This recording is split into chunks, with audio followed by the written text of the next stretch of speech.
Captain Vijayakanth அவர்கள வந்து இன்னைக்கு நல்லடக்கம் பண்ணிட்டாங்க. ஸோ நெறைய கூட்டம் சுத்தி நின்னு மக்கள்லாம் கதறி அழுதத எல்லாமே நம்மளால பார்க்க முடிஞ்சது.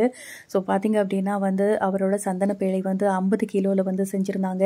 ஒரு பக்கம் கேப்டன் அப்டின்னு சொல்லி எழுதியிருந்துச்சு. கண்டிப்பா அவருக்கு மட்டும் தான் அந்த கேப்டன் அப்டிங்கிற வார்த்தை பொருந்தும். ஏன்னா அந்த அளவுக்கு வந்து ஒரு லீடர்ஷிப் அப்டின்னே சொல்லலாம். எல்லாரையுமே தட்டி குடுத்து எல்லாருக்குமே உதவி செஞ்சு, எல்லாருக்குமே நல்லது நெனச்சு, மக்கள் அப்டின்னு நெனச்சே வந்து இறந்து போயிருக்காரு கேப்டன் விஜயகாந்த் அவர்கள். ஸோ வந்து ஒரு பக்கம் கேப்டன் அப்படின்னு எழுதியிருந்துச்சு. இன்னொரு பக்கம் வந்து தேமுதிக தலைவர்னு ஒரு பக்கம் எழுதியிருந்துச்சு.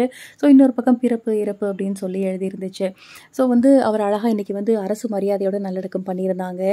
ஒரு பக்கம் பார்த்தீங்க அப்படின்னா கண்ணாடி போட்டிருந்தாரு இல்லையா, அதை ரிமூவ் பண்ணிட்டாங்க. அதுக்கப்புறமா வந்து செயின் போட்டிருந்ததை வந்து ரிமூவ் பண்ணிட்டாங்க. ஆனால் மாஸ்க்கை மட்டும் பார்த்தீங்க அப்படின்னா கடைசி வரைக்கும் ரிமூவ் பண்ணவே இல்லை.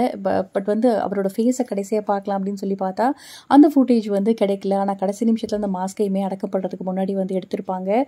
கடைசியாக வந்து நம்ம விஜயகாந்தை பாத்திர மாட்டோமா, கேப்டனை பாத்திர மாட்டோமா அப்படின்னு சொல்லி மக்கள் வெள்ளம் வந்து நம்ம பார்க்க முடிஞ்சுது. அந்தளவுக்கு கும்பல், அந்தளவுக்கு வந்து மக்கள் கண்ணில எல்லாம் வந்து அந்தளவுக்கு கண்ணீர் கதறி கதறி அழுதாங்க சொல்லி நம்ம எல்லாருமே அதை எல்லாமே பார்த்தோம். ஒரு சிறந்த தலைவரை வந்து நம்ம மிஸ் பண்ணிட்டோம். இன்னுமே இந்த மாதிரி ஒரு கேப்டன் வந்து வரவும் முடியாது. ஏன்னா இந்த அளவுக்கு ஒரு நல்ல எண்ணமோ நல்ல குணமோ யாருக்குமே வராது அப்படின்னு சொல்லி தான் கதறி அழுதாங்க. நமக்குமே அதே தான் தோணுது.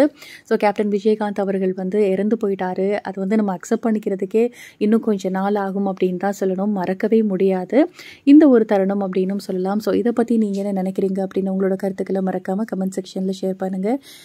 நன்றி.